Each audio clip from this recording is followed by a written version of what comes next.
Para ponernos en contexto, recuerde, estamos desde antes incluso del COVID-19, hemos estado desarrollando el tema de la realidad del reino de los cielos y hemos venido como desarrollando capítulos que nos permiten ampliar nuestra comprensión de esta verdad que se desarrolla a lo largo de toda la Escritura. Y el capítulo en el que estamos actualmente es uno que hemos llamado los procesos divinos. Los procesos divinos. ¿Y qué son los procesos divinos? Es la evidencia del amor de Dios, o esa evidencia notable del amor de Dios. Yo te he insistido, Dios nos recibe tal como somos, pero nos ama tanto que no nos da así. Nos transforma a la imagen de su Hijo. Y este es el proceso básicamente. Entonces, para abordar un tema tan amplio, y voy a hacer un resumen muy rápido, para abordar un tema tan amplio, identificamos 4 elementos claves, no 4 elementos claves. Hablamos de la elección divina, ese es el arranque del proceso. Dios primero te elige en Cristo y a partir de ahí arranca a procesar tu vida, ¿cierto? Entonces, un segundo elemento tiene que ver con el tiempo. El tiempo es competencia de Dios. Cada proceso de Dios en nuestras vidas tiene un tiempo que previamente Él ha establecido, pero otra vez, no olvide esto, Dios no tiene prisa. Dios no tiene prisa. Usted y yo vivimos todo el tiempo deprisa. Dios no. Dios quiere cumplir su propósito. Dios quiere cumplir su propósito. Un tercer elemento que identificamos es las pruebas, ¿cierto? ¿Y qué son las pruebas fundamentalmente? Es el instrumento que Dios usa para que avancemos en el propósito, ¿no? Las pruebas, las dificultades no son para acabarnos, no son para destruirnos, no, Dios las permite o las provoca para que a través de ella usted y yo avancemos en el cumplimiento de su propósito. Y finalmente, la meta, el propósito final, ¿cuál es? Cristo. La idea es que ángel desaparezca para que Cristo sea visible. Ese es el objetivo final. O sea, usted está siendo procesado por Dios cuando usted comienza a darse cuenta que hay menos de usted y más de Cristo. Entonces, ahí vamos bien, ¿cierto? Cuando usted siente que hay menos de usted y más de Cristo, usted dice, estoy siendo procesado por el Señor. Ahora, en este proceso arrancamos hablando de la elección, que hemos sido apartados para Él, que esto no tiene que ver con el escrutinio humano, sino con la determinación divina, pero que el objetivo central de la elección, usted fue elegido fundamentalmente ¿para qué?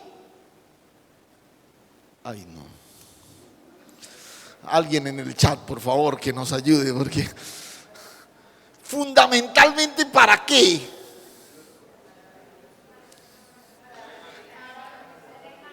Para alegrar el corazón de Dios. Para alegrar el corazón de Dios. Esto es fundamentalmente. Y bueno, en los procesos de Dios dijimos algo muy interesante al principio. Dijimos, esto es algo que yo no controlo. Eso es algo que Dios hace. El tiempo es de Él, el propósito lo fijó Él, la elección la hizo Él, yo no la controlo. Entonces la pregunta era, ¿cómo me involucro en lo que yo no controlo? Y bueno, aprendimos varias cosas ahí, ¿cierto? Si usted recién llega a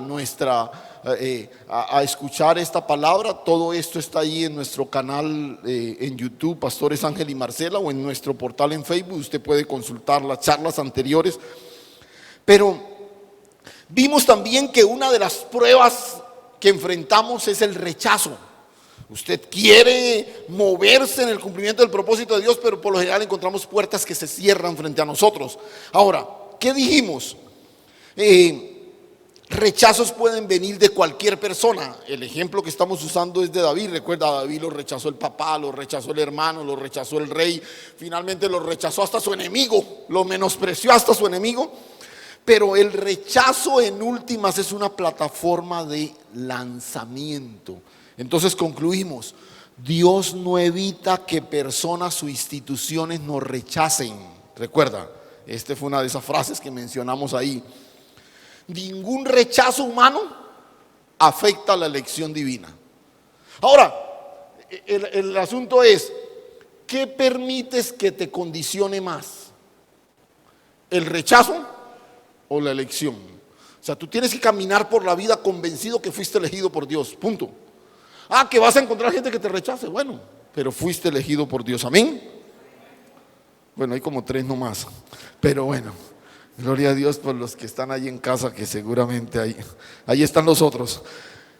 Pero miramos también, por ejemplo, con relación al tiempo, y en esto estuvimos ocupados los 2 domingos anteriores, y es que hay procesos de Dios en nosotros que a veces duran más de la cuenta. Y poníamos el ejemplo claro de la escritura. Dios saca a Israel de Egipto para llevarlo al desierto, más o menos por un recorrido que duraría un poquito más de un mes.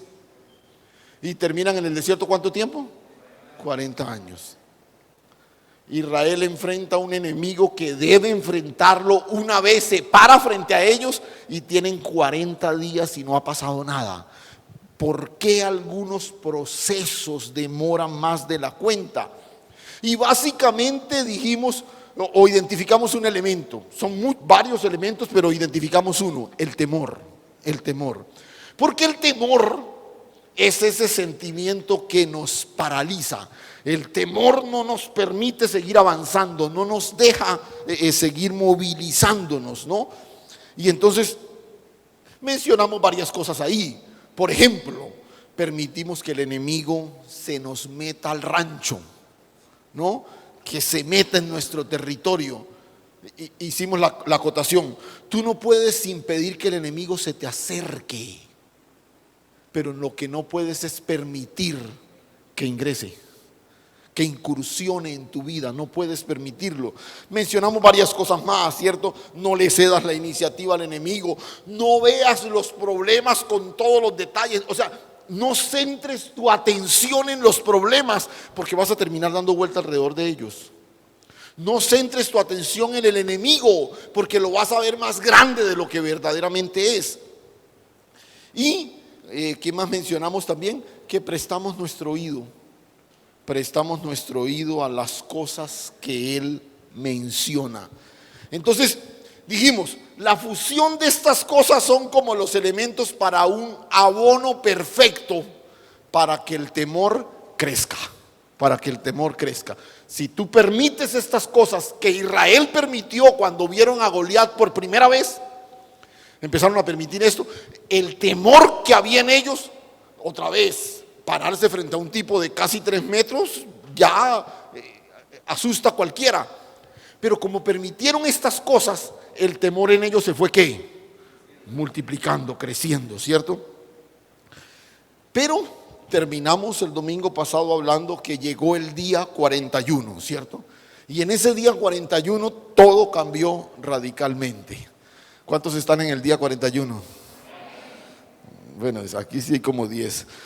Entonces, este chico llega al escenario frente a... mire lo interesante. Cuando David llega, la amenaza es la misma. Está rodeado del mismo ambiente de temor, del mismo ambiente de miedo.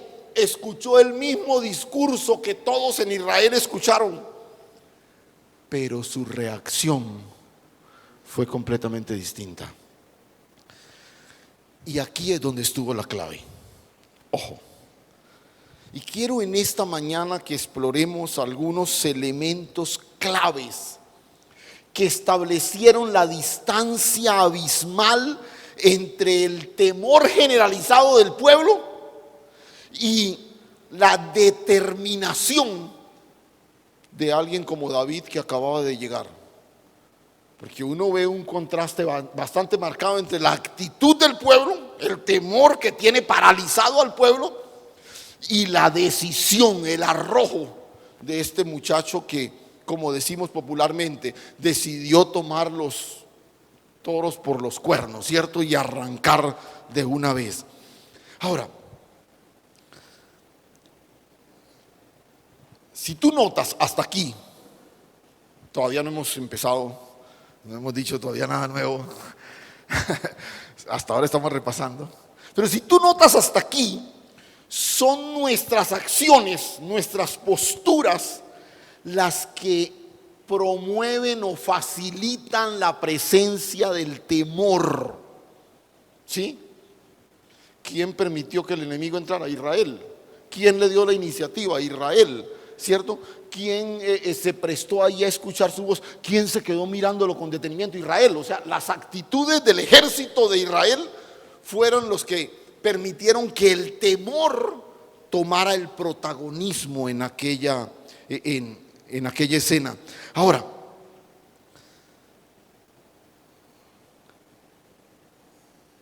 el temor, escuche esto, o mejor, lo digo de esta forma: la realidad que está frente a nosotros es atemorizante en sí misma. Lo explico. O sea, Goliat en sí solo ya da miedo, ¿sí o no? Usted no necesita que hable, que se le meta al territorio, que esto. Goliat solo ya da miedo. ¿Sí me hago entender con lo que quiero enfatizar? O sea, la realidad que estaba frente a Israel era atemorizante en sí misma. Ahora, ¿qué multiplicó ese temor? La actitud que ellos tomaron. ¿Por qué te menciono esto? Porque la realidad que usted y yo enfrentamos todo el tiempo es atemorizante en sí misma. Echen una mirada a todo lo que está a su alrededor y usted se dará cuenta de que cualquier iniciativa, incluso que uno decida tomar, ya tiene un elemento de riesgo, de miedo que a veces no queremos asumir. Por ejemplo, escuchaba en estos días un análisis tan interesante de alguien que mencionaba lo complicado y riesgoso que es hacer empresa en Colombia, y cómo muchos extranjeros que vienen al país con la intención de hacer empresa en Colombia chocan con la idea de que esto es prácticamente imposible. No, tú vas a hacer una empresa y lo primero que te piden es un estudio de factibilidades y una cantidad de cosas que tienen unos costos exorbitantes, ¿cierto? Pero además de eso montas tu empresa y te encuentras con que tienes que pagar una cantidad de cosas que en otros contextos no existen, con algunas cosas un poquito medio absurdas. Yo les confieso, un análisis que me llamó mucho la atención. Él decía, mire, una empresa tiene que pagarle a algo que se llama la caja de compensación familiar, las cajas de compensación, ¿cierto? Y eso está en beneficio de los trabajadores. Pero resulta que esa caja de compensación que recibe algo de todas las empresas, se han dedicado a montarle competencia a las empresas. ¿Sí ves? Entonces es una competencia completamente desigual. Me explico. Yo quiero montar un parque de diversiones y hago mi inversión y todo, y a mí tengo 50 trabajadores y debo pagarle a la caja de compensación. Pero esa caja de compensación también monta un parque de diversiones. Y entonces ellos montan el parque de diversiones con mi capital. Y lógicamente, pues es mucho más ventajoso para ellos promover su negocio y sus droguerías y sus hoteles. Y entonces nota el sinsentido de esa figura, que es una figura que sí beneficia a trabajadores y todo, pero es una competencia para el mismo empresario. Entonces, alguien que dice, voy a montar una empresa, voy a decidirme a ser independiente, a montar mi propia empresa, a hacer esto y lo otro, se encuentra con un elemento que realmente asusta. Y les puse ese ejemplo nomás, pero la idea de construir un hogar en medio de una sociedad donde todos los mensajes apuntan a la destrucción del hogar, ¿sí? La idea de tener una relación matrimonial estable cuando toda la información que tú recibes del sistema es el premio a la infidelidad, el premio a todo ese tipo de cosas que tú pretendes formar, ¿cierto? La idea de forzarte con tu preparación, por ejemplo, para alcanzar un buen nivel académico, que vas a llegar y esto. Pero te das cuenta que los grandes puestos en este país no se consiguen por tu formación, sino por tu palanca política. Entonces uno comienza a enfrentarse a una realidad que, vuelvo y repito, ya de por sí da miedo, da miedo. Y sumémosle a esto lo que estamos viviendo en la actualidad, un incontenible virus con efectos letales que es promovido por todos los medios de comunicación, incluso a través de campañas insensatas como las que vieron esta semana de la gobernación de Caldas. Vieron la campaña de los ataúdes y las bolsas negras. Disfruta en diciembre que estamos preparados, hemos comprado ataúdes para todos. O sea, por favor. O sea, sí, ellos quieren hacer un impacto, pero es una cosa completamente demencial. Toda una población llena de miedo por el asunto de un virus, y entonces sale una publicidad de esa, otra vez del despacho de una gobernación. O sea, esto parece que no tuviera, otra vez. La situación ya por sí sola es asustadora. Es asustadora. Entonces hoy, ¿qué vamos a ver hoy? ¿Cómo vencer el miedo a los gigantes que pretenden atemorizarnos? Si a mí el temor me paraliza, yo necesito primero vencer el temor. Porque si no he podido superar el desafío del temor, no voy a poder ni siquiera salir al valle a enfrentar al gigante. Porque es que ese fue el problema de Israel. El temor los tenía ahí enclaustrados, escondidos, atemorizados ahí, no se movían. Entonces, ¿cómo vencer el miedo a los gigantes que pretenden atemorizarnos? Porque nota, aquí es donde se marcó la gran diferencia. David escuchó el mismo discurso. David oyó lo que dijeron. David vio cómo todo el mundo salía corriendo. Pero a diferencia de todos, David decidió ir.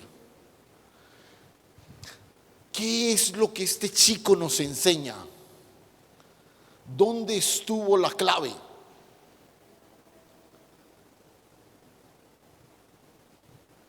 Bajo este análisis,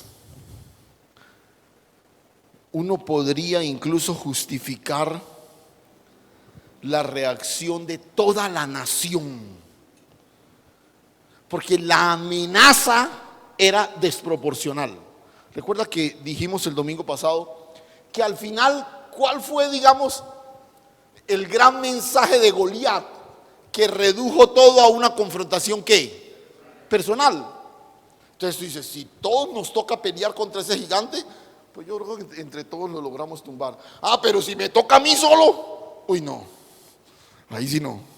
Entonces cada persona estaba ahí en su puesto pensando, ay Dios mío, que no sea yo, que no sea yo, que no me nombren a mí, que no me toque a mí, que no saque yo la balota de la suerte y de pronto el rey me mande a mí. Entonces la amenaza, o mejor dicho, el desafío era desproporcional. Y es aquí donde tiene que verse reflejada la diferencia entre lo que nosotros somos y lo que el resto de las personas son.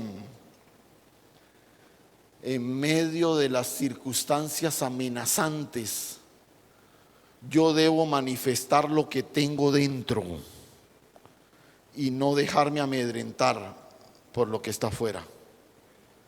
Otra vez. En medio de las circunstancias amenazantes, en medio de los peligros evidentes, yo tengo que manifestar lo que tengo dentro y no dejarme amedrentar por lo que está afuera.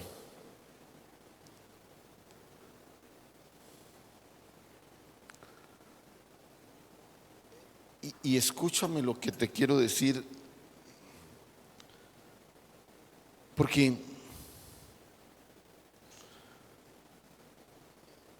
porque ya lo mencioné de otra forma al inicio de la pandemia y y algunos me escribieron como malinterpretando y hasta enojados por esto. Escúchame esto. Dios no va a cambiar las circunstancias para que su pueblo no sea presa del temor. Otra vez, Dios no va a cambiar las circunstancias para que su pueblo no sea presa del temor. Dios va a renovar nuestra visión para que podamos apreciar la verdad gloriosa y poderosa que se sobrepone a la realidad que está frente a nuestros ojos. ¿Sí? ¿Me hice entender? Yo tengo un problema al frente y estoy llorando: Señor, quita ese problema, Señor, quita ese problema, Señor, quita ese problema. Y lo que el Señor quiere al permitir que ese problema esté al frente es que mi visión pueda ver la grandeza de lo que Él es y todos los recursos que yo tengo en Él para pasar por encima de ese problema, para ir a otro nivel. Y entonces este problema es una plataforma, no un obstáculo. Dios no va a cambiar las circunstancias para que usted y yo para que se nos pase el miedo. Escuche, Dios derrotó a Goliat, pero fue a David a quien le tocó tumbarlo. ¿Sí? Toda circunstancia y problema están bajo la soberanía de Dios. Y todo eso ha sido cubierto por la victoria del Señor. Pero a ti y a mí nos toca pasar por encima de eso. Escucha, cuando el siervo de Eliseo se asoma y ve que la casa está rodeada de los ejércitos sirios, ¿recuerda ese pasaje? Está rodeada de los sirios, y entra y le dice: Señor, estamos rodeados y Eliseo sale y dice: pues sí, pero usted no ve los otros. Y el siervo se asoma otra vez y dice: no, yo solo veo a los sirios. Eliseo no oró para que Dios se llevara a los sirios. ¿Para qué oró Eliseo? Para que los ojos del siervo fueran iluminados. ¿Ves? Y cuando el siervo se asoma, dice: uy, ahora sí, son más los que están con nosotros que los que están con ellos. Esto es lo que usted y yo estamos llamados a ver en medio de estas amenazas que pretenden atemorizarnos. Otra vez, Dios no las va a quitar para que a usted y a mí se nos pase el miedo. Dios va a iluminar nuestro entendimiento para que podamos apreciar la grandeza de los recursos de la gracia de Dios, para que seamos victoriosos en Él. Aleluya, gloria al Señor. Ahora, esto fue lo que vivió David. Esto fue lo que vivió David. Porque vuelvo y repito, no es que David llegó envalentonado porque ya Goliat se iba. No, allí estaba. Estos son los elementos que vamos a empezar a ver. Primero,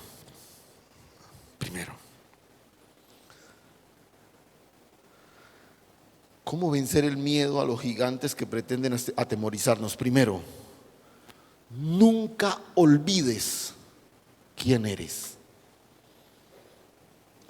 Nunca olvides quién eres. Y mire, yo no sé cuántas veces habremos hablado de esto. Y usted dirá: pastor, usted está como ya muy reiterativo.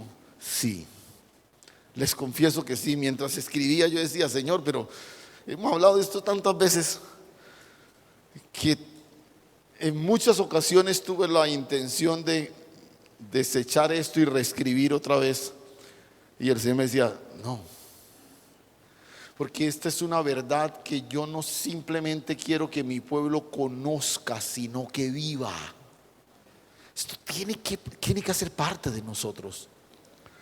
Tú y yo tenemos que avanzar en medio del valle de las circunstancias y tener claro quiénes somos.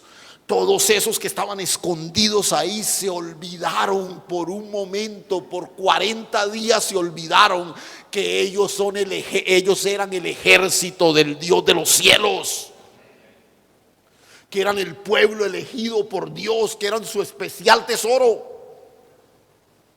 Se olvidaron. Pero cuando David llega a escena, su primer reacción tiene que ver con la indignación de lo que este tipo le está diciendo al ejército del Dios viviente. ¿Cómo es que a todos se les olvidó? Y miremos un momento. Ahora sí vamos al texto.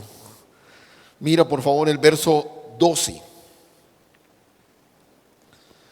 Pero antes de que leamos el texto, ahí en el verso 12.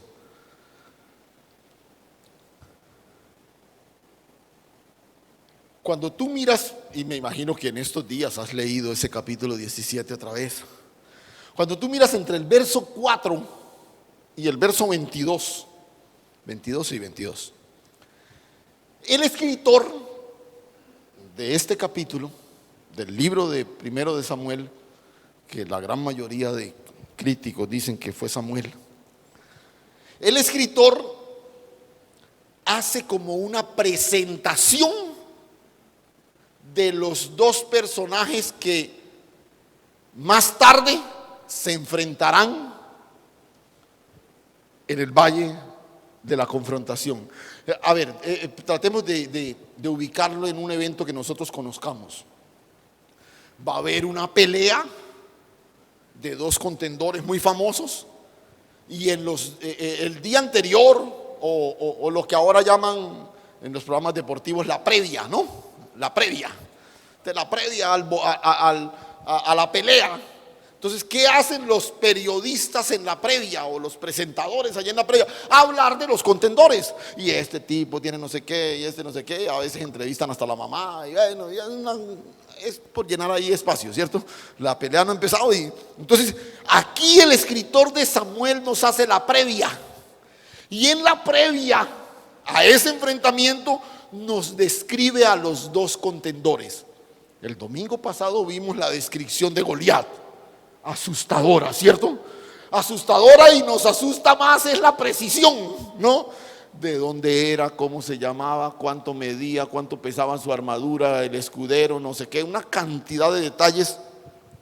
Y uno ve esta desbalanceada presentación, pero es el hilo conductor de esa primera parte del capítulo. Nosotros encontramos la rimbombante y atemorizante presentación de Goliat contra la parca y sencilla presentación de David. Mire el verso 12, por favor. Y David era hijo de aquel hombre efrateo de Belén de Judá, cuyo nombre era Isaí, el cual tenía 8 hijos. Y en el tiempo de Saúl este hombre era viejo y de gran edad entre los hombres.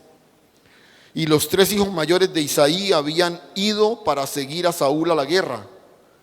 Y los nombres de sus 3 hijos que habían ido a la guerra eran Eliab el primogénito, el segundo Abinadab y el tercero Sama. Y David era el menor. Siguieron pues los 3 mayores a Saúl, pero David había ido y vuelto, dejando a Saúl para apacentar las ovejas de su padre en Belén. Si usted nota en la presentación de David,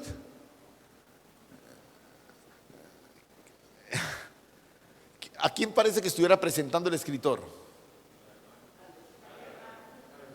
¿De quién hablan estos versículos más que de? ¿De quién? ¿De quién? Del papá. Dice, David era hijo de Isaí. Isaí era un varón no sé qué en tiempos de Saúl. Isaí tenía 8 hijos. Isaí, los nombres de los 3 mayores. O sea, no parece estarnos hablando de David, sino de Isaí. Pero el que está presentando es David. Pero quizás lo más especial que dice de David es que era el menor de todos. Era el menor de todos. ¿Y quién apacentaba ovejas? Ahora, por favor, no se desconecte de lo que le mencioné que no podemos olvidar quiénes somos, ¿cierto? Ahora, ya vimos la minuciosa descripción que el texto hace de Goliat, ¿cierto? Su nombre y bueno, todo eso que mencioné, recordé hace un momento. Incluso el texto nos muestra que cuando Goliat sale, como si el presentador se hubiera quedado corto en su presentación, perdonen la redundancia. Después de que él hace el discurso a Israel y les dice, los voy a no sé qué, le voy a dar la carne a las aves de los cielos y no sé qué, que venga uno y pelee conmigo, y al final dice, ¿no soy yo el filisteo? ¿Y ustedes los siervos de Saúl? O sea, además de que el escritor hace una presentación impresionante de él mismo, al final de su discurso dice, ¿no soy yo el filisteo? Yo soy el filisteo. ¿Ustedes quiénes son? Ah, los siervos de Saúl. Y esto es algo así, siguiendo con la analogía de la pelea, ¿no? Esto es algo así como si, ¿cuántos han visto? Me imagino que todos habrán visto estas peleas de boxeo en las que transmiten por televisión y descuelgan un micrófono. Bueno, ya no, porque ahora ya hay inalámbricos, pero recuerda que al principio descolgaban un micrófono y no sé qué, y el presentador con smoking salía en medio del ring, y entonces decía, en esta esquina, con 180 kilos, un registro de 50 victorias, 48 por nocaut, el campeón de los pesos completos por más de una década, con una masa muscular atléticamente trabajada desde su niñez, formado en los gimnasios más sofisticados de Gap, desarrollado por un selecto grupo de entrenadores, campeón de las categorías infantiles desde cuando estudiaba en el Liceo Municipal de Gap, el orgullo de toda la nación. Ahora con ustedes, Goliat, el asesino, el demoledor, el destructor de Gat, y todo el mundo eufórico, ¿cierto? Porque así el texto nos muestra la presentación de Goliat. Y en la otra esquina, el hijo de Isaí, el menor de 8, con ustedes, el pastorcito de Belén, ¿cierto? O sea, como que uno ya anticipa cómo va a quedar. ¿Cómo va a quedar? ¿Cuál va a ser el resultado final? ¿Cierto? Ya como que uno anticipa, ¿no? Después de esa presentación de Goliat y luego del pastorcito de Belén, el menor de los 8, porque el escritor se encarga de decir, no, ese era el menor de los 8. Pero mire, a pesar de que la presentación de David no tiene todos los condimentos de la de Goliat, tiene algunos detalles que quiero dejar en tu corazón en esta mañana, en el cierre de esta reflexión. Ubíquese una vez más ahí en el verso 12. Escuche esto. Y David era hijo de aquel hombre frateo de Belén de Judá, cuyo nombre era Isaí. Si usted nota en el texto, el primer detalle de nuestro personaje es que es presentado en relación con su padre. Solamente captura el detalle. Y ahora vamos a ver lo que esto representa. Nota, Goliat es oriundo de Gat, pesa no sé cuánto, pero no sabemos nada pero a David lo presentan, este chico es hijo de Isaí, un varón de Belén de Judá, y bueno, menciona muchas cosas más. La otra cosa interesante en la presentación de David, que aunque muy parca y todo lo demás, es que David es presentado en relación con su familia. ¿Sí? Él es el octavo de 8 hermanos. Tiene 3 hermanos que están en la guerra. Él menciona incluso sus nombres. O sea, no solamente es presentado en relación con su papá, sino que es presentado en relación con su núcleo familiar. ¿Sí? Está capturando esos detalles, ¿cierto? Pero otra cosa que me llama poderosamente la atención, incluso, es que David también es presentado en relación con el rey. Dice ahí en el verso 14 era el menor. Ellos habían subido los 3 mayores a Saúl, pero el verso 15 dice: y David había ido y vuelto, dejando a Saúl para apacentar las ovejas de su padre en Belén. Recuerda que vimos que David tocó en el palacio para Saúl, que luego Saúl se le olvidó, pero este texto nos lo corrobora. David había ido y vuelto, dejando a Saúl para apacentar las ovejas de su padre. Y finalmente hay otro detalle ahí también que va a tomar relevancia más adelante, pero quiero mencionarlo también. David es presentado también en función de su asignación presente. ¿Qué era David en ese momento? Pastor de ovejas. ¿Sí? Él había ido dejando a Saúl, pero ¿para qué? Para apacentar las ovejas. Por favor, sobre todo las 3 primeras cosas. Ojo. David es presentado en relación con su padre. David es presentado en relación con su familia. Y David es presentado en relación con el rey. Goliat es presentado en relación con su fuerza,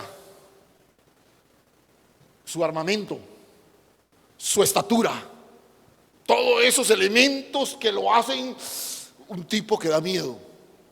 Esta presentación de David no le mete miedo a nadie. Pero mire lo importante que es. Tú no puedes olvidar quién eres. Nuestra identidad está definida en función con nuestro Padre. Nuestra identidad está definida en función con nuestro Padre. Si yo soy hijo de Juan Encinales, y eso es algo muy especial para mí y todo lo demás, pero en el propósito eterno de Dios, en el propósito eterno de Dios, lo verdaderamente relevante es que yo soy hijo del Dios de los cielos, aleluya, que usted es hijo del Dios de los cielos, gloria a Dios. Entonces nuestra identidad está definida en función a nuestro Padre. Y nuestro Padre es el Dios creador de todo el universo, aleluya. Pero también nuestra identidad está definida en función a la familia a la que pertenecemos. Y ojo, así como en el primer caso no tiene que ver con el apellido de tu familia terrenal o la región de donde eres oriundo, en este segundo caso, nuestra familia esta familia a la que me estoy refiriendo no tiene que ver con la relación consanguínea que hay con esposo, esposa, padre, madre, hijos, hermanos. No tiene que ver con un apellido terrenal. Escúchame, tú haces parte de una familia celestial, gloria a Dios. Nuestra familia va más allá de aquella con la que compartimos la mesa. Nuestra familia incluso, ojo, va más allá de la comunidad eclesial a la que pertenecemos. Nosotros somos de la familia cuadrangular y eso, sí, es bonito, ¿cierto? Pero lo realmente trascendental es que usted y yo fuimos insertados en su cuerpo, en el cuerpo de Cristo, aleluya. Por esa adopción fuimos insertados en Cristo. Y eso es lo verdaderamente trascendental. Usted no es un cualquiera en el concierto de cualquier combate, de cualquier confrontación. Usted es un hijo de Dios y un primogénito del Señor, porque en el unigénito todos fuimos hechos primogénitos.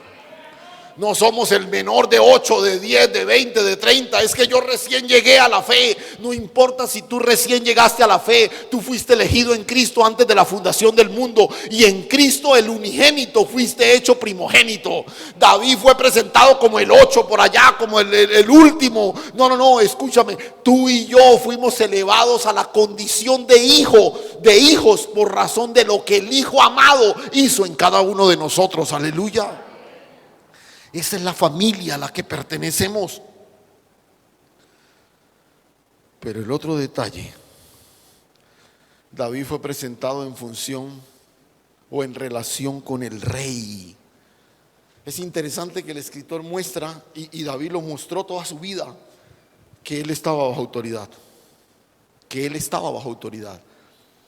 Y escúchame, nosotros estamos bajo el gobierno soberano del Rey de Reyes y Señor de Señores. Aleluya.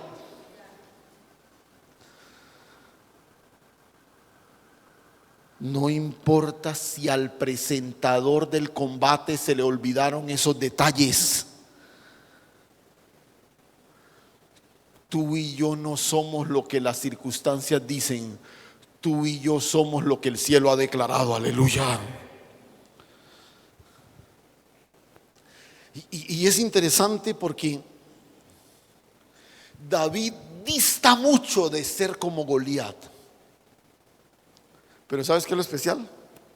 Que no está interesado en serlo. Incluso Saúl en un momento quiso como tratar de homologarlo.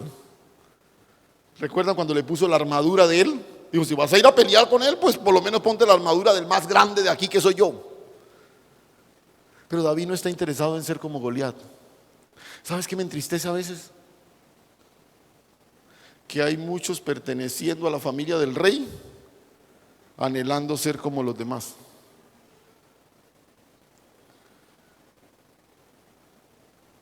Cuando estos dos contendores salen al valle de Ela, la diferencia entre el uno y el otro es claramente apreciable.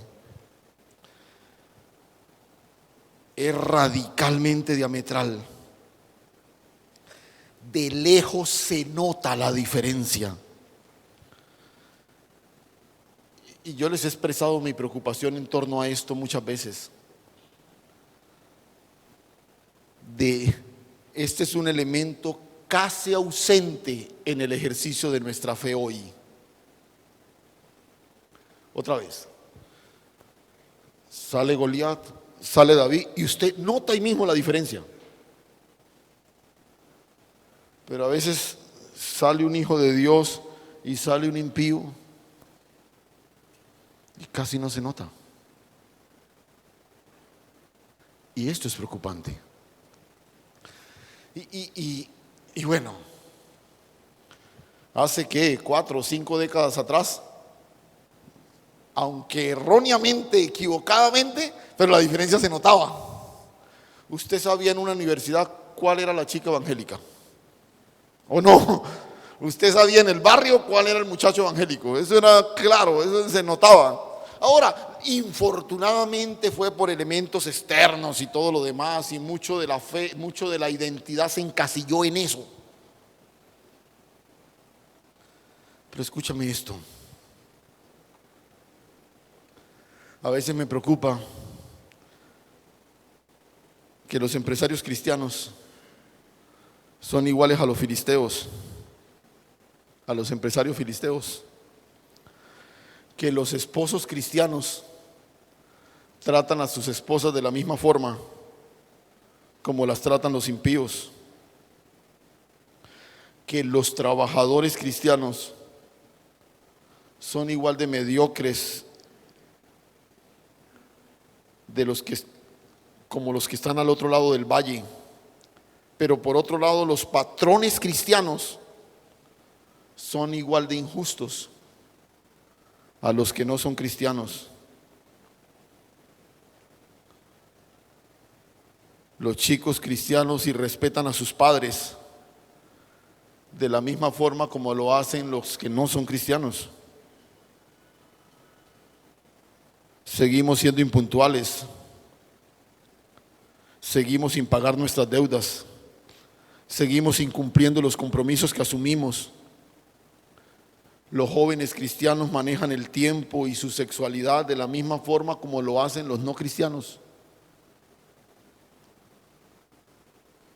¿Dónde está la diferencia? Y esto es lo preocupante, porque si algo fue clave ese día, Es que ese chico que llegó a ese escenario permeado por el temor tenía claro quién era. A todos los demás se les olvidó. Por 40 días un Alzheimer selectivo invadió la mente del ejército del pueblo de Dios, y se olvidaron que eran el pueblo elegido de Dios.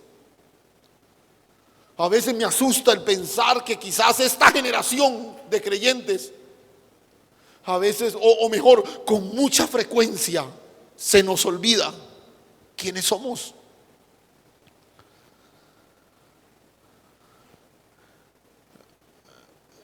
Pero no nos desviemos del tema. El tema que nos ocupa es el temor. Nuestra identidad manifestada en contextos de temor. Y creo que el elemento que el texto destaca cuando enfrentamos desafíos que nos asustan es la manera como reaccionamos frente a ellos. Ojo, cuando Goliat salía a vociferar su mensaje intimidante, el pueblo corría atemorizado. La reacción del pueblo era guiada por el miedo. Mire qué interesante. Cuando David llegó y escuchó por primera vez al gigante, no salió corriendo de miedo, se indignó. Es más, los que estaban con él le decían: ¿no has escuchado lo que este hombre dice? ¿No has visto al tipo que acabó de salir? Pero David estaba indignado y su celo por el nombre de Dios salió a flote. ¿Cómo reaccionas cuando tienes frente a ti circunstancias atemorizantes? Ahí es donde está la diferencia. Pastor, pero es que eso da miedo. Sí, a cualquiera le da miedo. Pero la diferencia está en que yo debo ser gobernado por lo que está dentro. Mi reacción debe responder a lo que tengo dentro. ¿Qué había dentro de David? Un profundo celo por la santidad de Dios. Que había dentro de David un reconocimiento absoluto de la soberanía de Dios. ¿Cómo es que este tipo se levanta a abrir su boca contra el ejército del Señor? La manera como reaccionamos cuando tenemos los gigantes delante de nosotros debe ser la respuesta natural a lo que nosotros somos. Por eso te decía, mira, no esperes que un impío reaccione de otra forma. Lo que sí debería preocuparnos es nuestra reacción. Porque mi reacción debe ser la respuesta natural a lo que yo soy. Si yo me divorcio de lo que el cielo ha dicho, yo voy a terminar reaccionando como todos los demás lo hacen. Pero a ti no se te puede olvidar lo que el cielo ha dicho tocante a tu identidad. Bueno, hay una persona que lo cree, gloria a Dios. Los demás yo espero que... Y mira, caemos en manos del miedo, somos presa del temor. Pero escúchame, si reaccionamos mirando la grandeza de nuestro Padre, seguros de la protección de la familia en la que estamos, cubiertos por la soberanía de nuestro Rey, nos llenaremos de valor. Y no importa el desenlace personal, siempre veremos el nombre de Dios glorificado. Aleluya.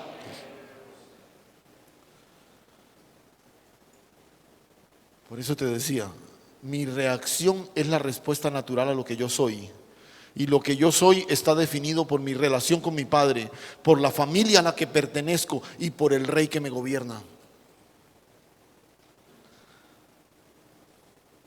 Su hermano mayor no valoró su presencia en ese lugar porque era el último de la familia. Saúl no lo consideró un candidato idóneo por su inexperiencia y su juventud. Goliat no lo consideró un rival digno y lo tuvo en poco por su apariencia. Pero cuando ese chico salió al valle de la confrontación, nada de eso le interesó. Lo único que fortalecía sus pasos era la identidad que el cielo le había dado. Aleluya. Aunque nadie a tu alrededor pueda reconocerlo, todos los ejércitos celestiales se asomarán cuando tú enfrentes las dificultades que están delante de ti desde la identidad que Dios te ha dado. Aleluya. Todos se asomaban asustados. Todos vaticinaban lo peor que le iba a suceder a ese muchacho. Pero desde los balcones del cielo, todos los ejércitos celestiales estaban mirando al verdadero gigante que caminaba en ese valle. No era el que estaba tapizado en hierro y bronce. Era aquel chico que portaba en su mano una honda, pero en su corazón la estampa de que era un hijo de Dios. Aleluya. Eso es lo que tú y yo somos. Y no importa el tamaño de la dificultad que se levante delante de nosotros, si te posicionas en la identidad que el cielo ha declarado, vas a ver caer esas dificultades para honra y gloria del Señor. Aleluya. Gloria a Dios.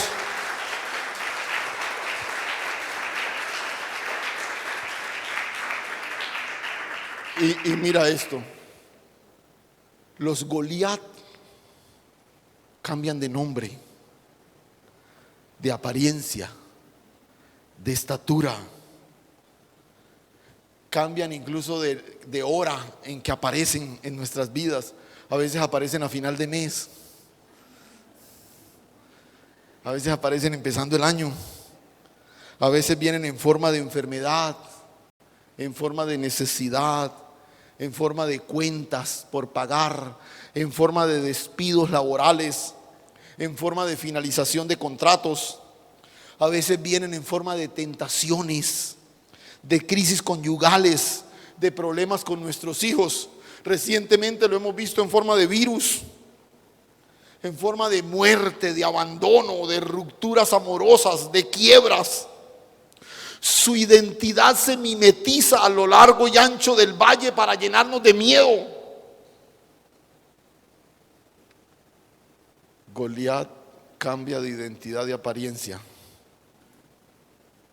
pero la identidad tuya y la mía es inalterable porque es eterna. Aleluya, gloria a Dios. Es de naturaleza eterna.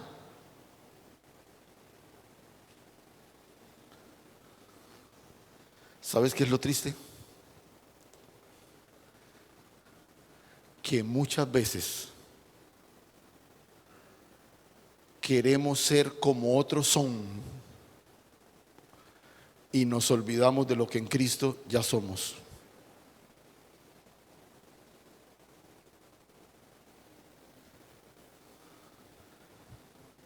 Y yo pienso que ese es uno de los principales males de las nuevas generaciones.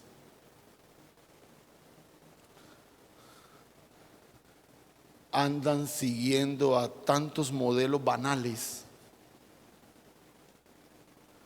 que terminan menospreciando lo que el cielo ha dicho tocante a ellos.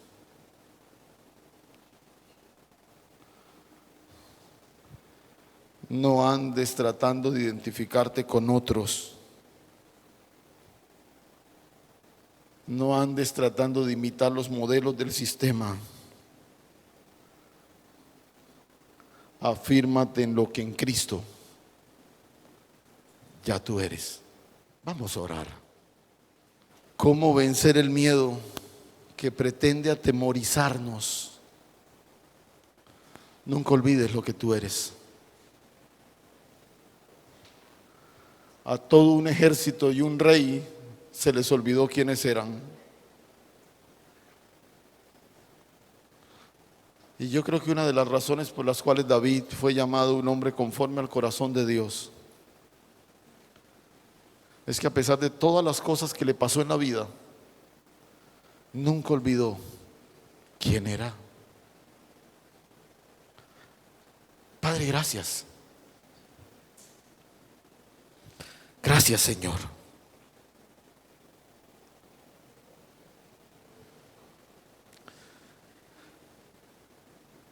Es tan asustadora la realidad que a veces se levanta delante de nosotros.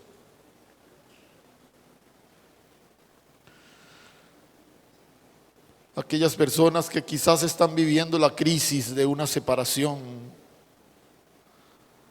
aquellos que están viviendo la dificultad de la pérdida de un empleo, aquellos que ven su emprendimiento completamente truncado por razón de esta circunstancia que recientemente hemos vivido, aquellos que luchan con una adicción, que sienten el dolor de una enfermedad sobre sus cuerpos y ven gigantes tan grandes y atemorizantes delante de ellos. Pero hoy, Señor, queremos reaccionar de acuerdo a lo que somos, no de acuerdo a lo que vemos. Hoy, Señor, queremos avanzar con la convicción del Padre que nos adoptó en su Hijo, del cuerpo al que hemos sido insertados y la familia a la que pertenecemos, y el Dios que nos gobierna, el Rey que nos gobierna, que es el Señor de los cielos y la tierra. Aleluya. Hoy nos levantamos frente a estas circunstancias para avanzar desde nuestra identidad, seguros que la victoria ya fue dada, pero soy yo quien dirige la piedra, quien levanta la onda para derribar lo que Dios ya derrotó. Gracias, Señor. Gracias, mi Padre Celestial. Gracias, Señor.